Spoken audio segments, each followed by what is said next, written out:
Representatives of the United States, Canada, and Mexico preparing for a summer meeting to further the goals of the Security and Prosperity Partnership of North America, the SPP, which many consider to be simply a blueprint for the North American Union, would weaken U.S. laws and regulations and diminish American sovereignty. Kitty Pilgrim has our report. President Bush, former Mexican President Vicente Fox, and former Canadian Prime Minister Paul Martin conceived the Security and Prosperity Partnership between the three countries in 2005. A summit is scheduled in Canada later this summer to flesh out more details, but current information on any agreements is scarce. The Security and Prosperity Partnership will deliver neither security nor prosperity for the simple reason that it's not so far been democratic. Most of the discussions have been taking place behind closed doors. Now, new documents have come to light about how U.S. taxpayers may end up footing the bill. Watchdog group Judicial Watch dug up documents through the Freedom of Information Act. It's a financial work plan that describes how U.S. taxpayers would fund grants to Mexico.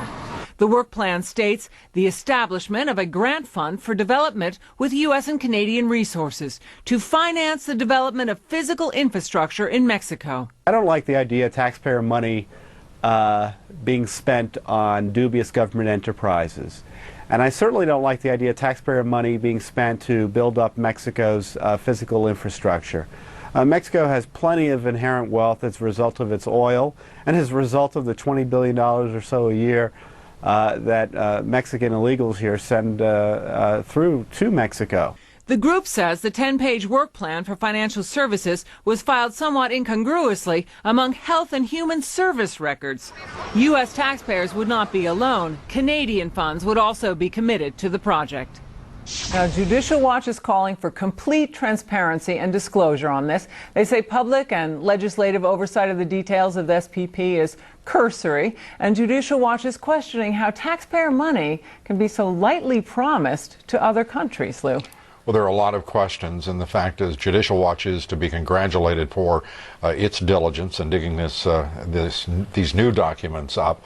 And I really want to hear from the snarky little left-wing who deny that there's such a thing as the SPP and the plans on the part of this administration, that of the Mexican government and the Canadian government to go ahead with the North American Union. Because I think the snarky little darlings are about to awaken to the error of their ways. There's documentation. It's unbelievable that these, and it's primarily left-wing activists who are denying what is happening with the elites of corporate America, academia, and of course our political elites as well, all indifferent to the needs and desires of the American people. Keep up the good work, Kitty. Thank you. Kitty Pilgrim.